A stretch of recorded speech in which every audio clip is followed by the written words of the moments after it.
State of Colorado versus James Egan Holmes, case number 12 CR 1522. The record should reflect that Mr. Holmes is present with the same attorneys whom I introduced earlier, and the same prosecutors are present as well. Just a couple of more clarification points. First is that I'm not trying to be critical of the attorneys in this case. The attorneys in this case are skilled, and they've been very professional. I am not privy to whatever plea bargain discussions took place. The court doesn't get involved in that. And if they had come to me and said, we have a plea agreement, I would have taken it. But likewise, when they came to me and said, we want to go to trial, we proceeded to trial. And that's exactly the way the system should work. That's how the system works. That's how it worked in this case. So that's number one. The second thing is that I think it is improper to imply, or at least incorrect to imply, that a life sentence without the possibility of parole is not a severe sentence. And I think Ms. Porshaw implied that this was injustice because the punishment doesn't fit the crime. A life sentence without the possibility of parole is a severe sentence.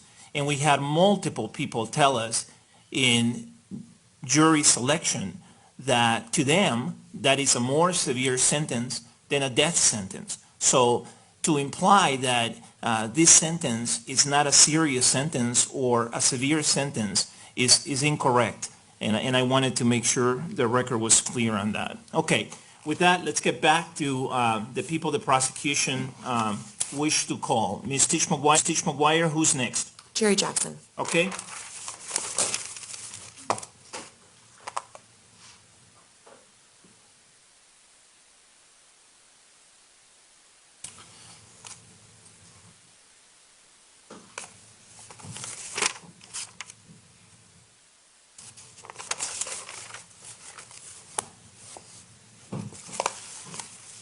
Good morning. Good morning. How are you, Mrs. Jackson? I've had better days. I can understand. My name is Jerry Jackson, J-I-J-A-C-K-S-O-N. And first I'm going to read my statement. The defendant has caused havoc on our family's lives. First of all, I am no longer able to work due to PTSD, anxiety, and depression. As a result, my income has been cut in half since I am now on disability. Some days I could stay in bed all day due to the depression. I cannot go to places where there is a large crowd and have to see the doors at a restaurant, and movies are out of the consideration. We do not have family cookouts, as they are not the same because Matt is missing. My trust in people has diminished. It is, if somebody I knew before Matt's murder, I'm okay. However, if it's something new, I really have a hard time trusting. My dad passed away 21 months after Matt's murder. The death of his grandson and friend took a huge toll on him. He was unable to protect Matt, and that bothered him. He had been a police officer for 23 years. I have to believe Matt's death contributed to my dad's death. I have been in counseling since September of 2012 due to Matt's death. It has been an additional expense that adds to insurance premiums, since we now have to pay for insurance that is not employer provided. Just the thought of what Matt's last months of his life hurts me. There are many events that sometimes missing: birthdays, holidays, his grandmother's wedding. I will never have grandchildren from Matt. Watch him get married, have a daughter-in-law as a result of his marriage. His nephew never had the chance to know their Uncle Matt. I have had to put my life on hold for the past 3 years. I haven't been able to plan for vacations due to not knowing when the trial would be beginning, when I would have to travel to Denver, and what impact the trial would have on me. The murder of my son, Matt, has turned our world upside down, and life will never be the same.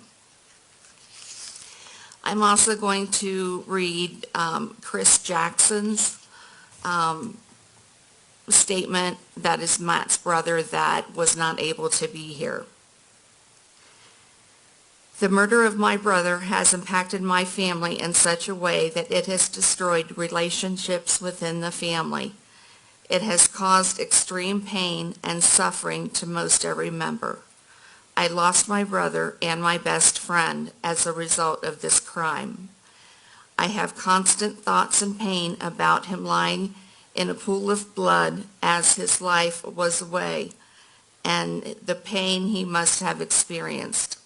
I can no longer go to the movie theater to enjoy an evening out without thinking of his horrific experience and feeling uneasy to the point where I have to vacate the premises.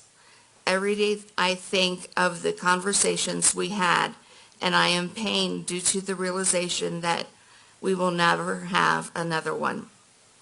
The emotional injuries sustained are simply pain and loss. My brother and I talked every day.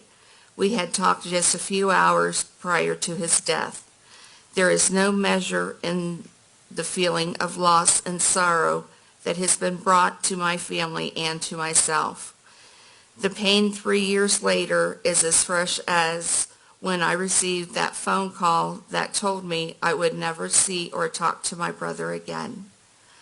I will never see him become the man he wanted to be.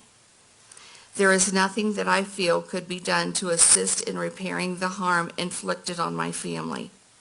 There is no way to ease the pain of his death and the manner in which it was dealt.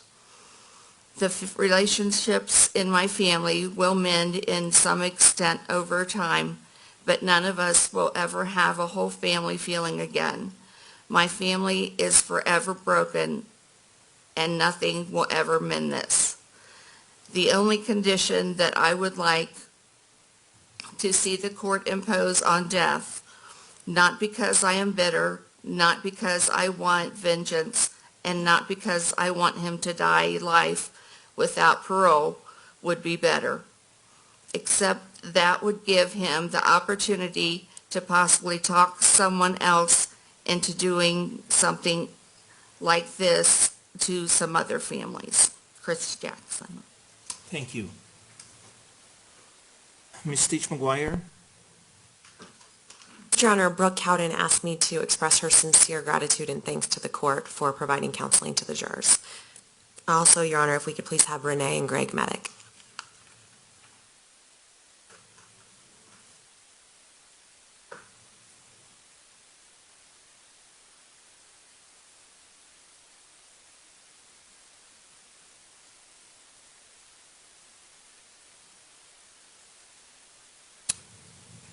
Good morning. Morning. Good morning. Morning. Tell me your names, please. Greg Medic, spelled Gregmedek.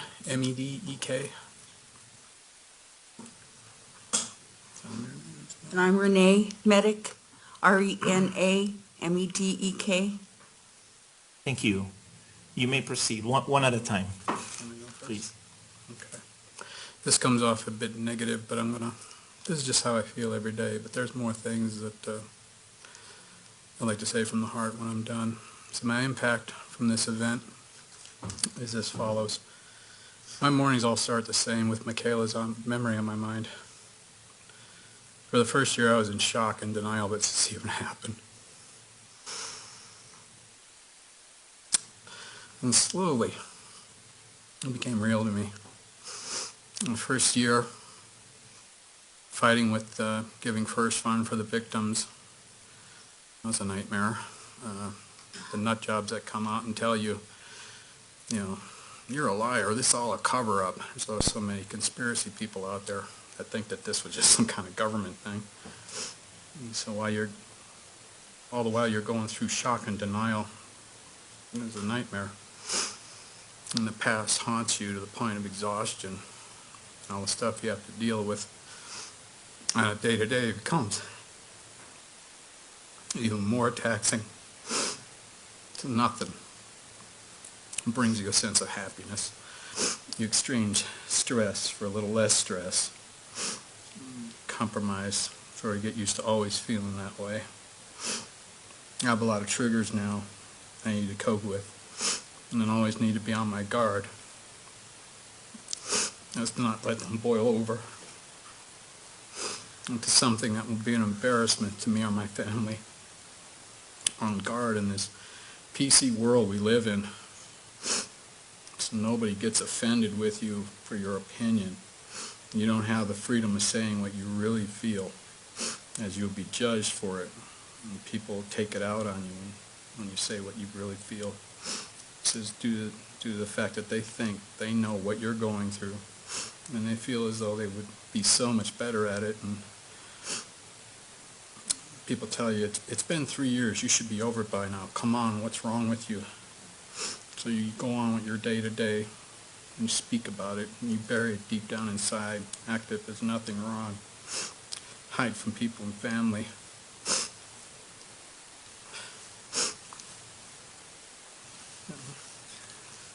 It's okay. You hide from people and you hide from family. You don't want to be around them because they got their kids and you don't have, so be yours. I know I don't have the real close relationship with my other 2 kids I used to have. It's like something's missing. I can't put my finger on what it is, but it's we don't want to be as close, just in case it happens again. Trust in the leadership in this country is gone. I don't believe in it anymore. I don't have the faith I once had when it comes and goes. I know the good Lord loves me. I know He does. I know He does. But it's so hard. So hard just to cope with it anymore. And it says,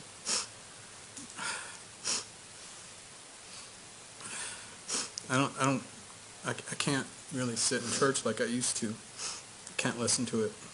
You know. Sometimes I can go, sometimes I can't. I do have I can't stand the fact that this man has a fan club, several fan clubs online. It's ridiculous. What is wrong with this world? I mean, to have a fan club for somebody who's a mass murderer, it's unfathomable.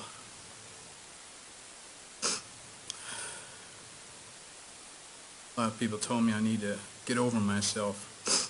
I actually said that. You need to get over yourself, wanting him to have to give his life for the lives he's taken, and the lives he's ruined. Politics involved in this case is a joke. The public and their cry of "it's my right to see this played out on television" is as well. And the soul of this so-called community is absent, in my opinion. In conclusion, I'll do the best I can. Move forward in life. I will never get over this. There will always be a feeling as though there is something missing. And this is the way it's going to have to be for the rest of my time. I love Michaela, and I want her to keep her close. He didn't have the right to take her from me. The kids are the only thing I had.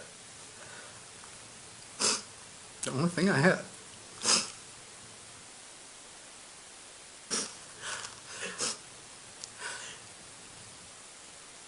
The only thing I had in this life. My mother and father lost 4 children. And I watched how it beat them down. Mom and Dad lost 2 girls and 2 boys. Nobody killed them. Nobody took them from them. But they died nonetheless. And I used to pray that all the time. Please, God, don't let that happen to Renee and I. I don't want to go through that. That was the hardest thing I ever had to do, was call my mother and tell her. Tell her she lost a grandchild. And she didn't just lose her. She was taken for nothing other than self-worth. I don't feel good about myself, so I have to kill your daughter? Do us all a favor and kill yourself.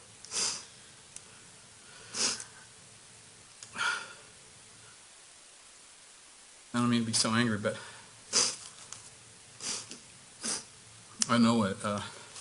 I know that I raised her in the church. I did. I took her every Wednesday night for her Bible study. We had adult Bible study. We had kids, and she went. I was there when her and her sister were baptized. I know she accepted Christ as her Savior, and she had the blood of Jesus Christ applied to her life. I gave a story to Colleen. I think her last name's O'Connor or Connor. She put it in the newspaper, and it's a fact what happened in our home a week after her funeral. You can read it if you want. I won't go into it.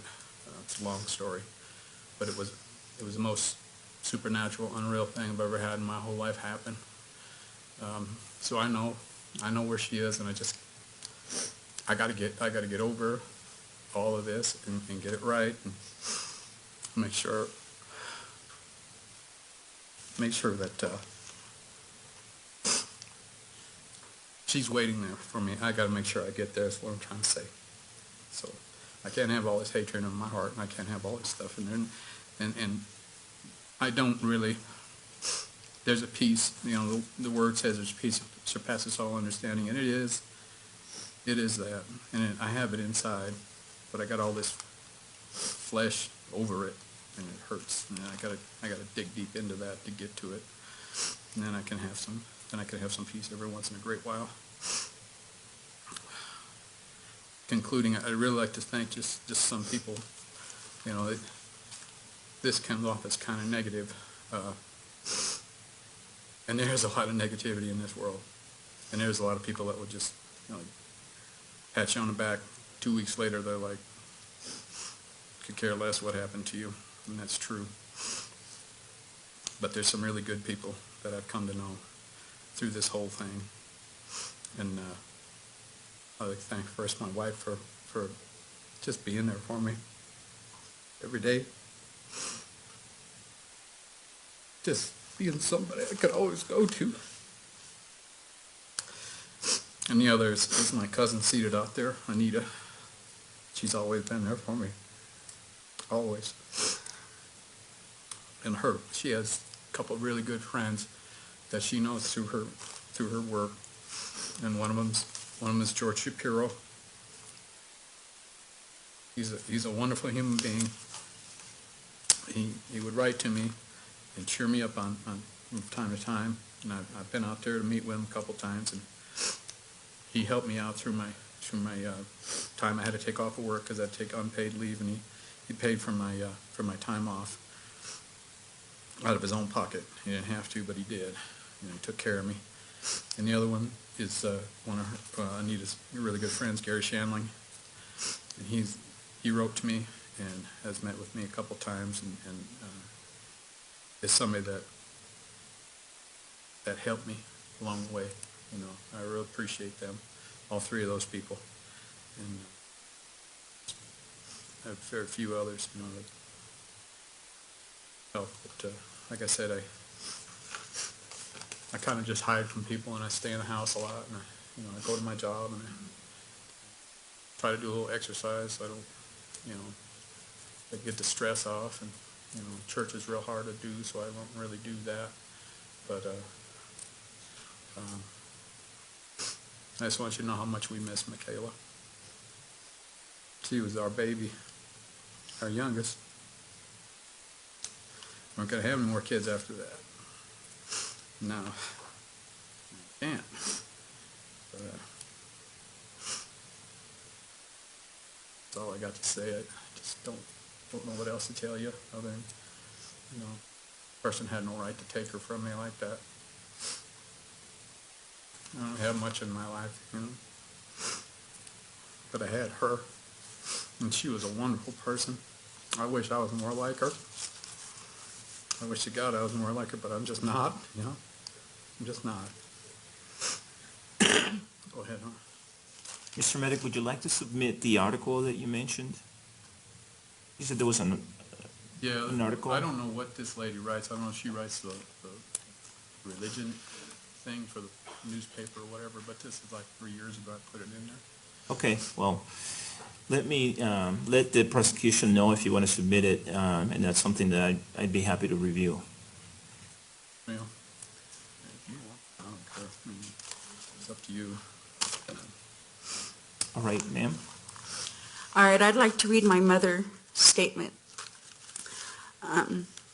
He took my Kayla away from me on my birthday, which is supposed to be a happy time. When they called to tell me Kayla was missing, I got dressed immediately and went to my daughter's house in Aurora, where everyone was crying and upset and wondering where Kayla was. I shall never forgive him for taking my granddaughter, buddy, friend, traveling buddy, away from me. He took part of my life away. I miss her so very much. I know in my heart that Kayla was an angel on earth, and God must have needed her in heaven for a special reason.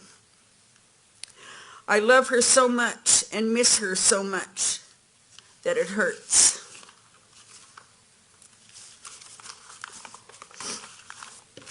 And this one is mine. Fear, fear, that's my first thought when I was asked to fill out a victim's impact. How could it come to this? I was hoping and praying I would die before my children, especially my baby. Isn't that how life is supposed to be? My first year was complete shock. I couldn't believe my baby was gone. She was my shopping buddy and my video game buddy, my going out to eat buddy. I couldn't speak to people. I went back to work after 2 months. I was a fryer operator for 34 years. I couldn't do my job. I couldn't concentrate. I was responsible for the whole kitchen, and my mind just wasn't my own. All I could think about was my daughter being shot. I had to retire early. I wanted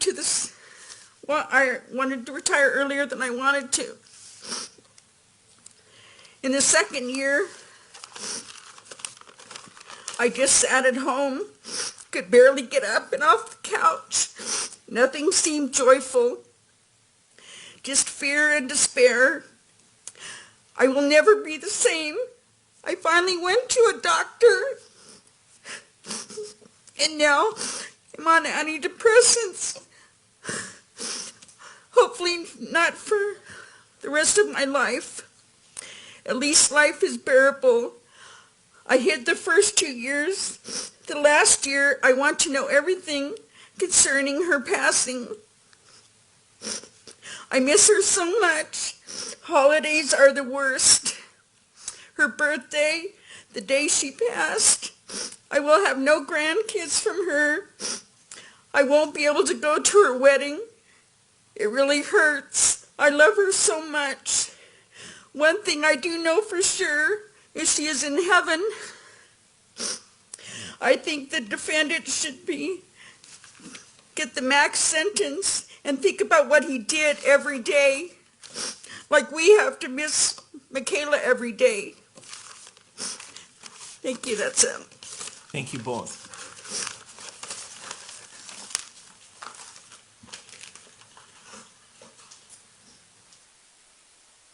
Ms. Teach McGuire. Eric McQuinn?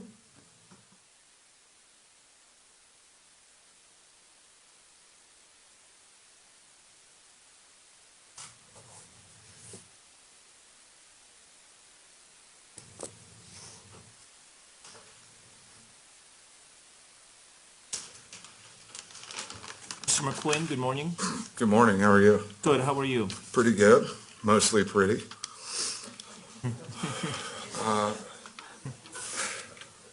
My name's Eric McQuinn. I'm Matthew McQuinn's baby brother.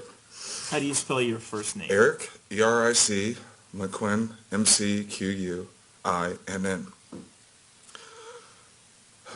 When my brother Matthew was killed, he was recognized as a hero for saving his girlfriend's life by friends, family, and strangers.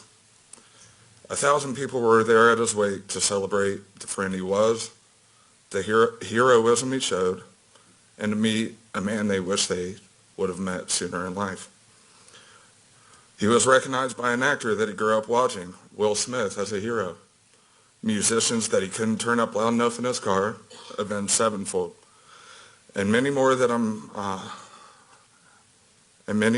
many more people that I'm sure he would have defecated himself over if he knew that they knew who he was.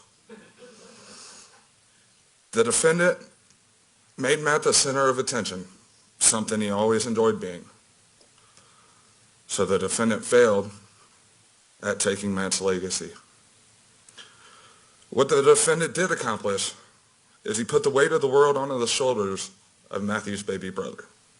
No longer did I have the sibling rivalry to push me to be a better man than him. No longer was there a tag team to support the lady that brought us into this world when she needed it the most. Fortunately for the defendant, he has not had to watch his mother cry. He hasn't had to be stronger than he ever had to be for the lady that brought him into it. He hasn't had to see the tears run down a mother's face, hear her whimper when she hurt, or had to sit in silence while the world emotionally broke her down. So in closing, there are no guns allowed in prison. Good luck. Sincerely, Eric McQuinn. Thank you, sir. Ms. Tish McGuire? Anita Bush.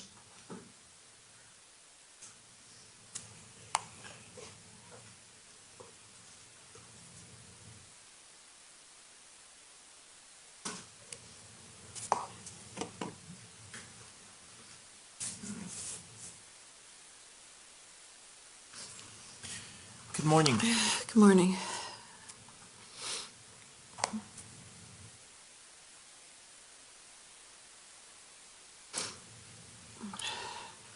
Sorry. Take your time. Okay.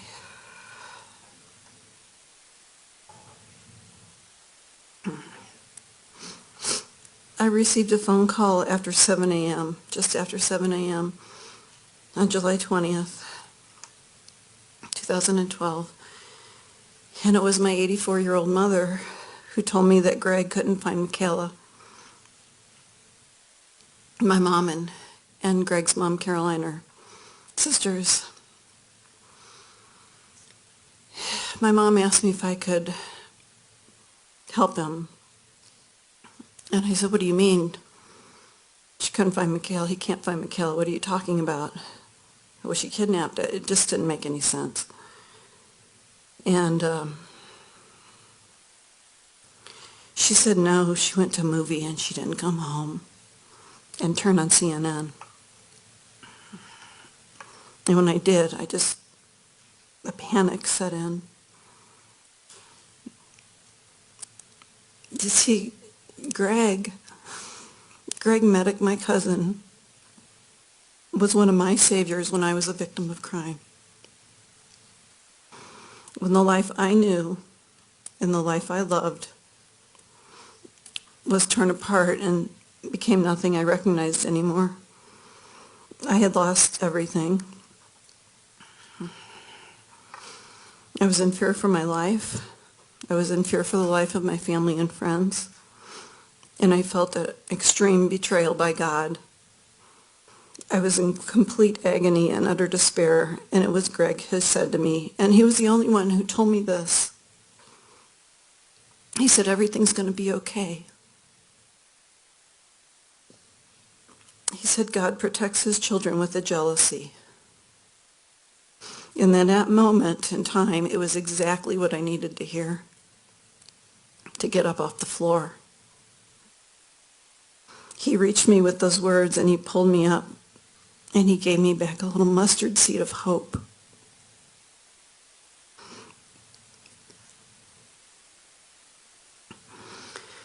And that horrible day of July 20th, I got off the phone with my mom, and I called Greg, and I told him we were going to find Michaela.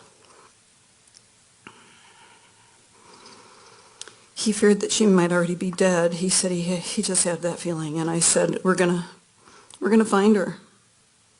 And no matter what happens today, don't let evil take away your faith in God, because that's what it wants to do. A very good friend of mine in law enforcement, I called, and she said she'd try to help any way she could. And her former partner was here in Colorado. And it was just a coincidence, but he was standing right outside the theater, she found out. And she asked if we had a photo. And I got a photo from Jenny, Greg's sister, and the one that was straight on. And she was able to get it to him. And I asked her to have him go in there and look inside the theater, because we heard that there were 10 people in the theater that didn't make it out. I begged her to. I literally begged her to ask him, and she said that they were afraid that it was booby-trapped. But she would continue to look at the hospitals.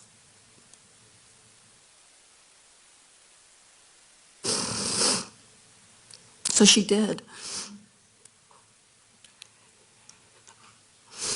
There was a lot of people unidentified. She said because when people ran out, they just left their belongings behind, and she told us not to lose hope. And then the hope began to dwindle, because one by one, people were identified. And it was like 19 hours later that we found out that Michaela Medic was taken by evil. A generation of her family is gone. And when I heard that, after we were frantically searching for her, I couldn't breathe. Because when I was a victim of crime, I asked God. I was so down. It broke my health. It took my finances. It took everything from me. And I remember being in the shower one day, and I said to God, please make me strong again. Make me strong. I swear to God, please make me strong so I can help other people. So when I found out I couldn't breathe, I was like, not Greg. Not Greg. Don't have it happen this way.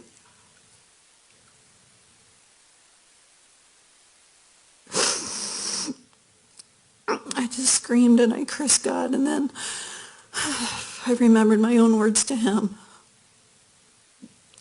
Greg is such a good, good man. And Kayla's death has destroyed him.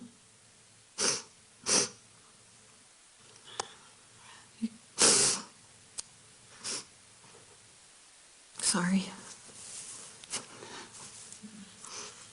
Kayla was his baby girl. He will never be the same. Neither will Renee or Marlene or any of the family. Her murder has destroyed them. And for that, I will never forgive the monster that sits in this courtroom smiling and laughing when with his defense attorneys, when the jury and Your Honor is out of the room.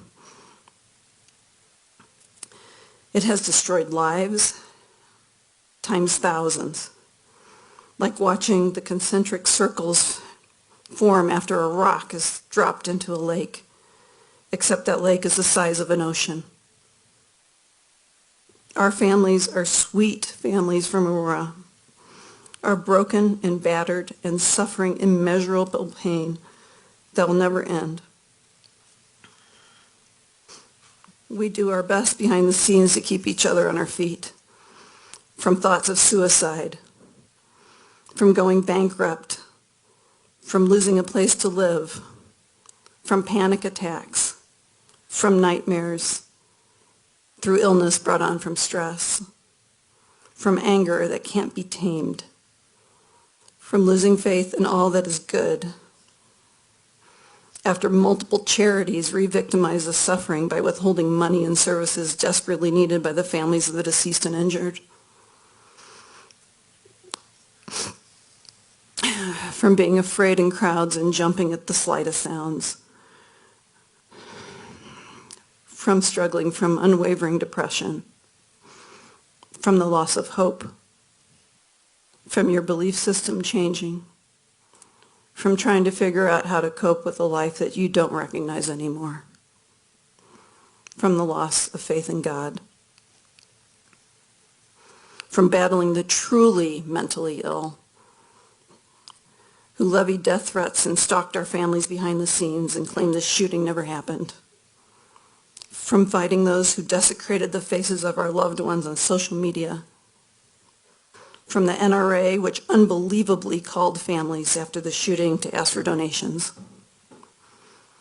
from the hordes of national media that granted the killer the notoriety that he craves, thereby re-victimizing everyone and helping to create more killers and more suffering and more broken families. Most people America simply have no idea what happens after a mass shooting behind the scenes or any massacre like this. The media moves on, but the families are still dealing with a hole in their heart that will never go away. We have broken bodies, multiple surgeries, and little to no help as survivors struggle financially to pay medical and rehab bills.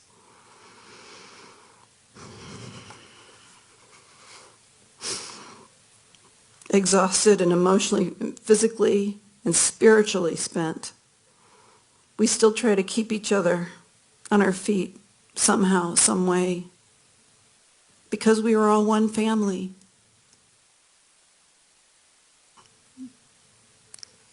This has taken years off of everyone's life.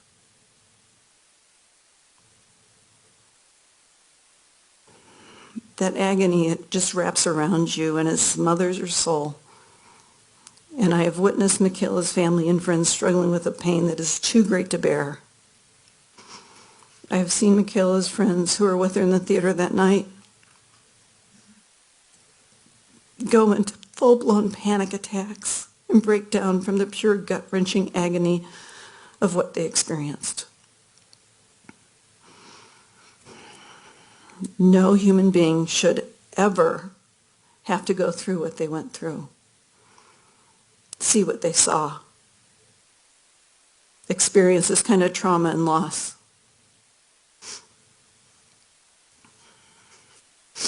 Families, fathers, mothers, brothers, sisters, friends, drenched in hammering guilt of, if I had only. I've been on the phone many, many times over the years with victims literally crying for someone to help them. Otherwise strong people trying to stay upright and even embarrassed that their friends see their PTSD.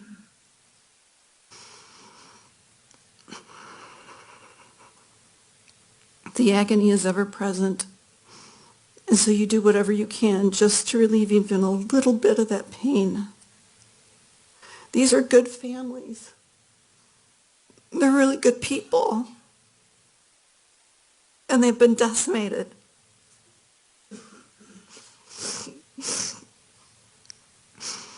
I try to stay strong for everyone until I get off the phone, and that's when I scream to the heavens and ask God, why? These are beautiful, decent, vital people who are horribly harmed, horribly murdered. There is no punishment in this world that could equal even a fraction of the suffering that I've witnessed or experienced. This monster will reside in the deepest, darkest, most painful part of hell.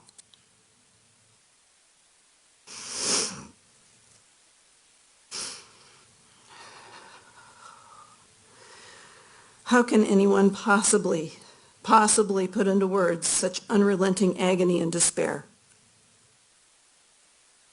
There are no words. There's no words to describe what this has done to everyone. May God and the good people we've encountered continue to help us all, because we cannot get through the days without them. Thank you. Thank you.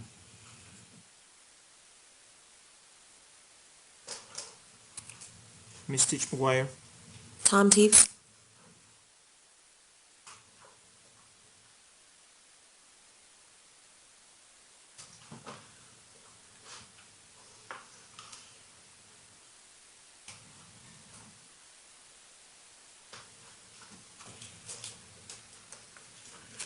Mr. Teves, good morning. Good morning, Your Honor. How are you? Good. I want to start saying thank you for how you've conducted this trial. I want to thank the DA for what they've done. The sheriffs, I think they've been terrific. And honestly, I think the Aurora Police Department should get some type of award for what they did that day. So I appreciate you letting me take a moment. Impact on my family's been profound, and I'll try to illustrate it so you can see what the world has lost and my family. You've heard a lot of people talk about God, and there has been a battle since the beginning of time between good and evil. Nobody wants to admit it, but if we admit God exists, we have to admit the devil does too. This is what murdered Alex, pure evil. Though we might not all be comfortable with that thought, it is what happened.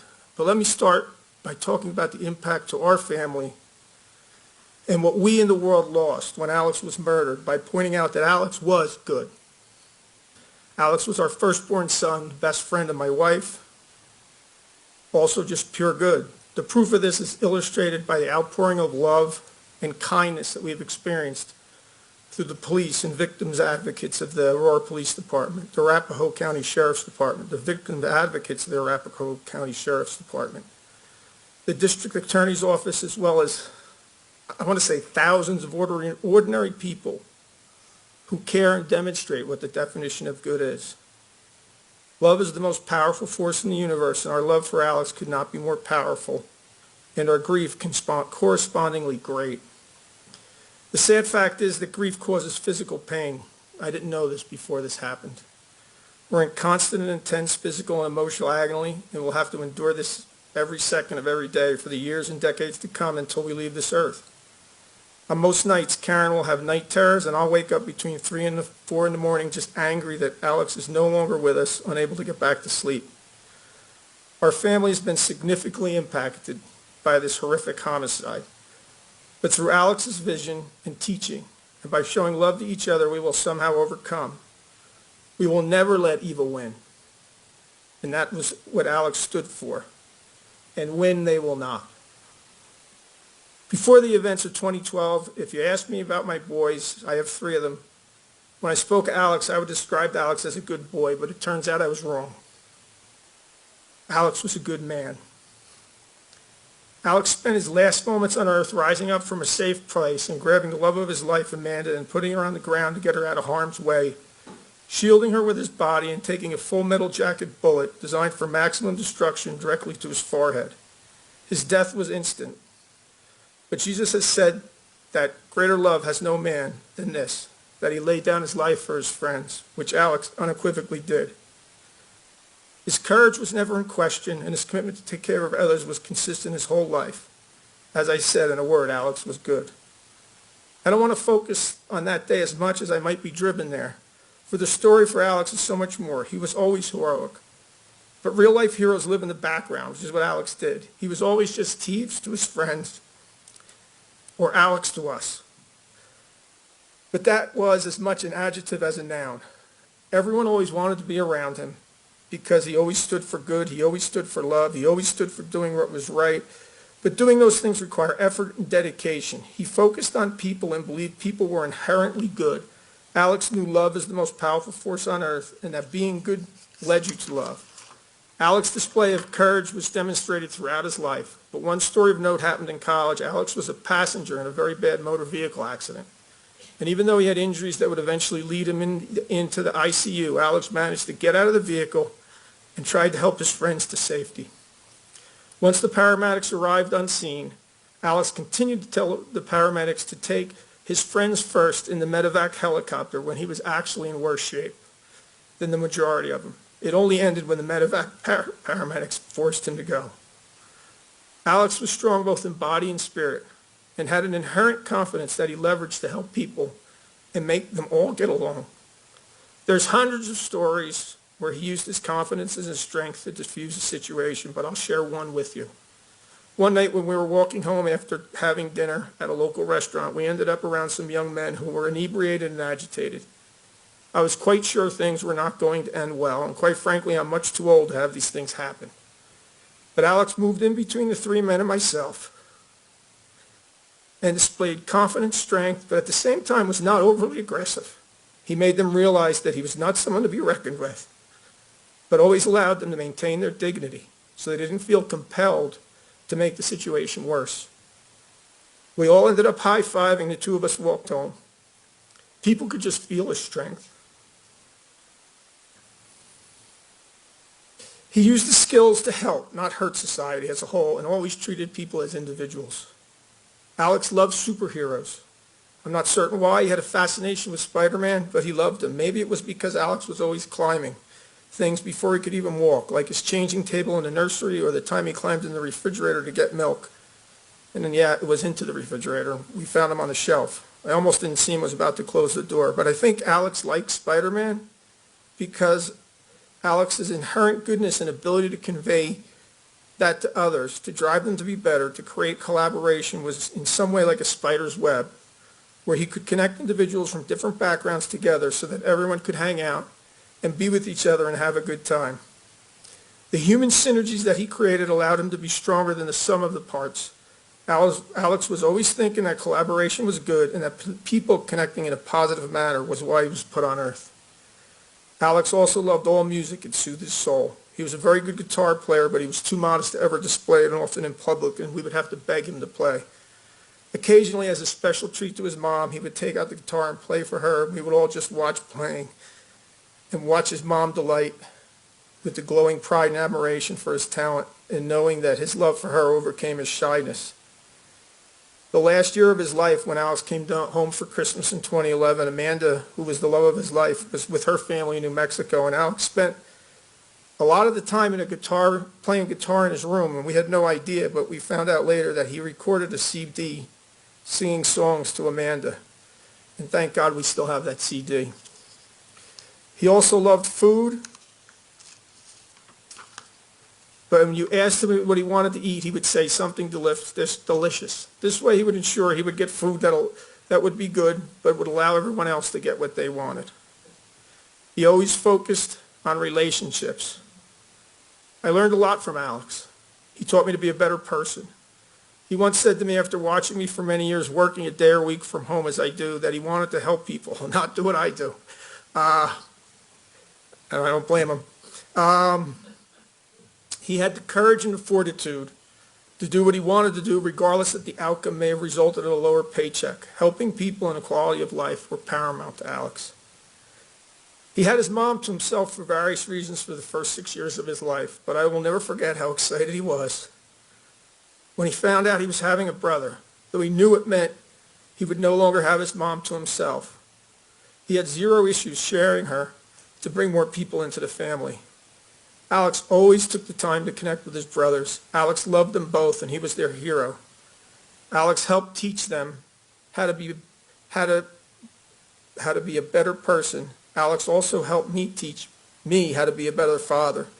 He was also counseling me and helping me find a better way to connect with them, as well as helping me prioritize what was an issue and what was just something I didn't understand, but was essentially innocuous, as the world has changed somewhat since I was a young man. Alex always did the right thing, regardless of who was watching. It came easy to him because he knew if you always did the right thing, you didn't have to worry about the ramifications. And quite frankly, whenever he did something wrong, you got caught. It's interesting, but his goodness has almost grown since his death. The outpouring of love from family, friends, business associates, the people who run this court, and the general populace who hear his story is amazing. I could not begin to recount all the positive things I have experienced, read, and heard over the last 3+ years, but I'm hoping that in some way it'll inspire others to do the right thing, to be good. It's not that complicated, but it's not easy. Alex laid down his life for the love of his life, and Karen and I would expect nothing less from him. The last act of his life was characteristic of how he lived his life every day. Alex loved his family, he loved his mother. Karen not only lost her first baby boy, she lost her best friend. To say she's devastated would be the greatest understatement of my life. But she remains strong in respect to his memory, the strongest woman I've ever known. Honoring her memory by standing in front of you and holding it together as best as she could in the stand during the penalty phase was very, very difficult. But during this entire 3+ years, she's been a rock. Honestly, she is in so much pain, I'm almost shocked when I wake up in the morning and she hasn't died from a broken heart. Tommy and Nick lost their role model, and what a great role model he was, but it has broken their hearts not to have him around any longer. They remain strong, as that what Alex would want for them, but they will grieve the rest of their life. Amanda lost the love of her life, as did Alex, a love both of them had just been starting to build together. Rarely do people find someone who's perfect for them, but they did. They had a love of a lifetime in 2 short years. The world is worse off that Alex is not here, but heaven has gained an extremely competent angel who will keep us safer as we all try to do good in his honor. We will miss Alex. We loved him with all our heart and soul. I will miss him when I'm feeling lonely and I don't have him to call and chat. His mom misses the constant texts, words with friends, games and daily calls, and so much more. All the little things you do with your best friend. Tommy will miss the constant direction and reassurance that he was going in the right direction and having someone look up to him. We all need that. Nick will miss that his big brother won't be there to guide him through the maze of college challenges and other challenges as you try to grow up the right way. We will all miss him dearly. We loved him, he loved us, and we were the true average American family. We weren't special or extraordinary. We were merely 5 people who truly loved, trusted, and believed in each other. The emptiness in our hearts that Alex leaves in the wake of this move to heaven from earth will impact all of our lives until we're allowed to meet our Maker and reunite with Alex in heaven. Alex is a true man's man, not a blowhard or someone who cares only about winning the battle, not the war, but a true gentleman who cared about people realizing that people matter. Things and causes don't matter if they don't help out the populace. This cowardly act took from the world a true hero in every sense of the word, and we're all worse for wear without him. Generations have been taken from my family and from the world, generations of good. Unlike the defense, I will speak the truth because the truth is what must be spoken in court and quite frankly in life. This has also impacted us from a perspective of evil. Our family is disgusted with this situation, Your Honor. There is no denying that the individual who killed my son is evil, pure and simple. This coward ambushed innocent people and was hoping to do the maximum damage. As a diversion, this convicted murderer wanted to blow up an apartment building, killing many people and many first responders so he could keep the police responding to the theater and allow him to kill as many people as he could inside. Only by his complete incompetence did he fail in his mission. He's an epic failure in trying to kill as many people as possible to increase his worth. He only managed to kill 13 innocent souls. If he had any competence, he would have wreaked extremely more havoc with this cowardly ambush. But his failure, and I'm sure he knows it in his heart, the defendant snuck back into the theater due to a major negligence on the theater operator's part and started shooting at everyone with a semi-automatic weapon with full metal jacket bullets at people who were sitting ducks. It is a miracle that more people did not die. Thankfully, the defendant was completely incompetent, a total coward, and once his gun jammed, he ran for the car. The coward was not only evil, but inept and a failure, since a more cowardly act would be hard to find in recorded history. What he isn't is crazy, and the jury saw through that quickly. There should and never will be an excuse to do what he did. It's not okay, regardless of what you pretend to be. The impact to my family continued after the act itself and continues to cause us outrage. The defendant had a plan that if he got caught, he would plead insanity so he could continue to live. Additionally, to add insult to injury, he engaged the public defender's office, and for $25, less than a family of four would spend for lunch, he'll get roughly $15 million worth of the taxpayers' money just from the defense. My family continues to be offended by this because the defense position was to say, yes, he did kill all these people, but legally we won't admit it. We will propose that he did it because he had a mental hangnail and he can't be held accountable. My family finds this to be one of the most horrible misuses of law and taxpayer money ever to be perpetrated on the public.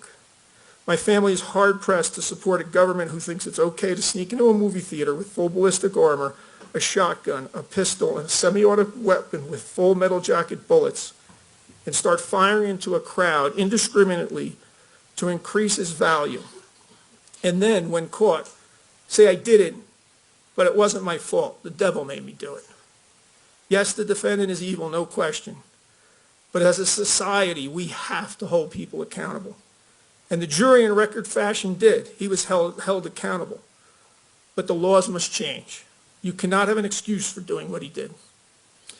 The victimization of my family continued by the defendants and his agents. We had to endure 3+ years of the public defender's office creating countless irrelevant delays, silly arguments, notes at our first Christmas without Alex when they reached out to chat about the defendant to our family. Are you kidding me, at Christmas? The second Christmas without Alex, there was the reopening of the theater by a shameless, negligent company that obviously cares nothing about people. Our third Christmas without Alex, there was the release of the prayer book by the murderer's mother trying to sway the jury pool. With each of these Christmas insults, we continued on at the hardest part of the year to live without Alex, as he always came together for Christmas. It was and is really difficult. The defendant's agent at the murderer's direction continued to attempt to destroy my family with countless acts of evil. At one point, the public defender used the analogy describing the bullet projections that blew my son's head off to the path of one of Tom Brady's underinflated footballs, i.e. Deflategate. Could there be a more insensitive comment on public stage? It was reprehensible. Yet we, my family and I, honoring the decorum morum that you set, Your Honor, said nothing. The insult is disgusting at best. How heartless and insensitive to say to people whose loved one was brutally murdered, to endure that I would only ask that tonight the public defender, Mr. King, look at one of his loved ones. And imagine one of Tom Brady's deflated footballs disguised as a full metal jacket bullet going through their head with their brains going out on all the people they loved. Think how that would feel. That's what my families had to endure, Your Honor. Or, acting as agents of the defendant, the defense objected to picture of my son's autopsy as too grotesque and prejudicial. Well, guess what? That's what this coward did to my son. These agents of the murderer, the defense attorney's team, disgust my family and create horrible pain and suffering so that these attorneys can enhance their resumes and get real jobs where they can make more money. They are driven by money and they only care about themselves, the antithesis of my son, who only cared about others. These are people who defend cowards and by such are cowards themselves. The defendant's agents also attacked me personally in the restroom of this courthouse during the trial. I'm a 55-year-old man, and the defendant's investigator, an agent of the court, 20 years my junior, and 100 pounds heavier, threatened me with the lead attendant, Mr. King, watching and did nothing to right the wrong. How disgusting that you would threaten in a court environment a murder victim's father in a restroom because you had the audacity to talk to another murder victim's father. I was in the restroom with a man whose son was killed in Columbine. Honestly, it's evil, Your Honor, pure evil. I think it's fair to say that this defendant and his agents worked diligently to create as much pain for all the victims as possible via their words and actions during the trial. To say they disgust me would be an understatement. They are horrible human beings trying solely to increase their standing and net worth via this trial. Much like the defendant pretended to do by killing people, except these folks are not going to jail and did not have to plead some fabricated defense. Judge, I was fine with both the verdicts. I'm Catholic, and I never wanted the defendant to be put to death.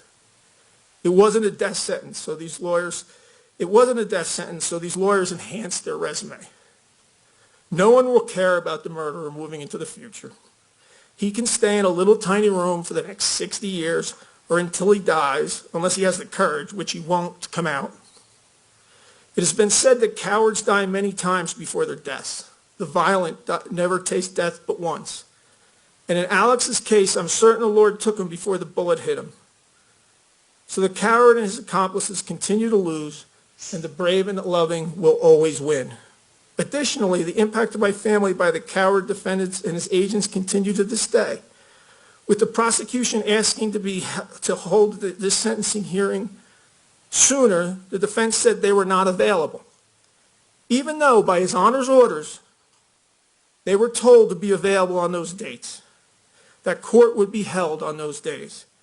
Because of that delay, my surviving sons, Alex's brothers, were not able to attend and speak out, as is their right today, because this is the first week of their university studies.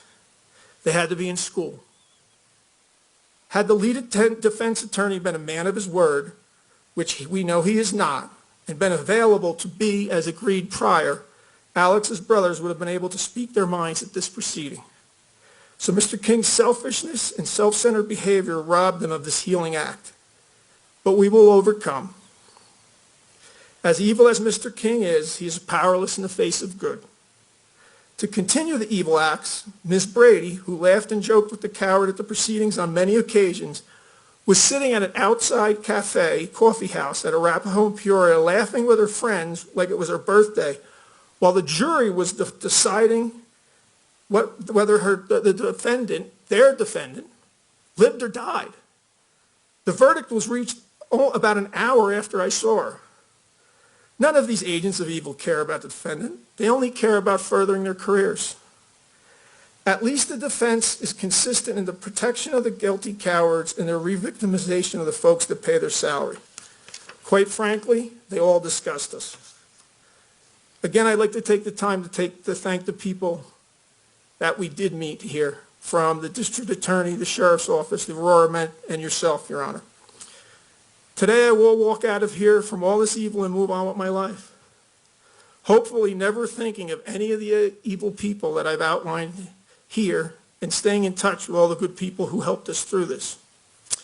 I'll walk away a free man, but those who know what they did to innocent people and victims will have to live with themselves, in and out of jail. Good luck with that. Thank you, Your Honor. Thank you, Mr. Teves. Ms. Tish McGuire, do you want to call one more before we take our lunch break, please? Lonnie Phillips.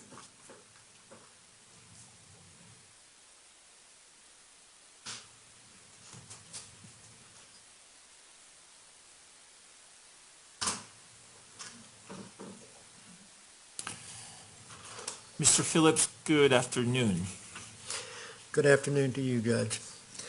My name is Lonnie Phillips, Lonnie, Phillips, Phillips. I'm here today to represent my daughter, Jessica Gowie, speaking for my wife, Sandy. Monster is defined as an inhumanly cruel or wicked person. Evil is described and defined as a profound immorality, wickedness, and depravity. The defendant is both of those definitions, and because his actions were both evil and monstrous, Sandy and I live in a world where everything we once knew and believed in has been turned upside down. There is nothing normal in our lives. Our finances, our careers, our future has been ripped from us because of these acts perpetrated on a theater full of innocent people. Our daughter Jessica Galway,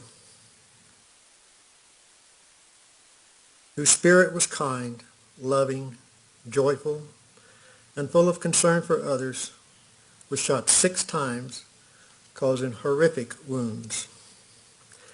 The kill shot left a 5-inch hole in her left eye. Sandy still has nightmares and goes to bed each night with that vision and wakes each day realizing that it's how our daughter died, with her brains blown out on the theater floor. Watching the defendant throughout the trial watch himself on the video screens, watch the autopsy reports and shed not one tear or show any sign of remorse made us reevaluate the death sentence. If any murderer in our history deserves to die, it's him. No matter what his reason or excuse, his action deserved no less than death. But Colorado law requires a unanimous verdict, so he will get to visit with his parents, receive letters, watch TV, be fed, and protected for the rest of his life. While he is spared, he callously delivered a death sentence without any moral regret to our daughter and 11 others he wanted to kill every person there, and still admits he wants to kill to make himself feel better. He admitted he protected himself because he's afraid of pain. Well, prison's no picnic, and knowing he will understand some level of pain for the rest of his pathetic life will be enough. Sandy and I choose to live our lives as Jessie lived hers, boldly. We will do so fighting to change the laws that allowed this type of person to get his hands on an arsenal with a click of a mouse.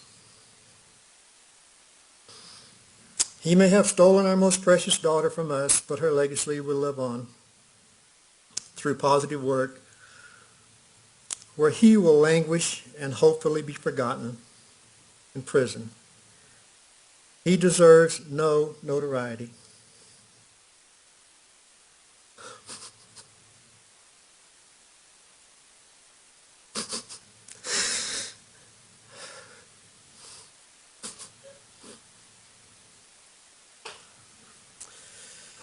We no longer hear Jessie's footsteps coming to our front door. We no longer hear her laugh, see her sparkling green eyes. She no longer lays in my lap. We no longer see her perfect smile or feel her warm hugs or her tender kisses. We'll never see her get engaged, walk down the aisle, or progress in her career, or hold a precious grandchild. He stole what our future should have been as well as hers. He does not deserve empathy or sympathy. He deserved nothing but contempt. We cannot help but believe that his selfish act of killing innocent people in cold blood will bring out the best in mankind. There was at least one person on the jury who could not morally take his life, no matter that he has no soul, and we respect that. The outpouring of love, compassion, and support that Sandy and I have felt is proof enough for us that the mankind he hated and wanted to destroy has more good in it than evil. He knows he will rot in jail, but because he does not believe in God, he's not aware yet that he's going to burn in hell. All right, Mr. Phillips, thank you. It's almost 12:20, so let's go ahead and take our lunch break. Is that okay, Ms. Dishman? Yeah, Your Honor, may I approach the list the court requested? Yes. Thank you, and I have a copy for the defense Great, as well. thank you. All right, is it okay with all of you if we come back at 1:40? It's about an hour and 20 minutes. Is that enough time for everybody? Yes, sir. Is that okay with you, Mr. King? Yes. All right, 1:40. The court will be in recess. Thank you, and thank you for the list. Please rise.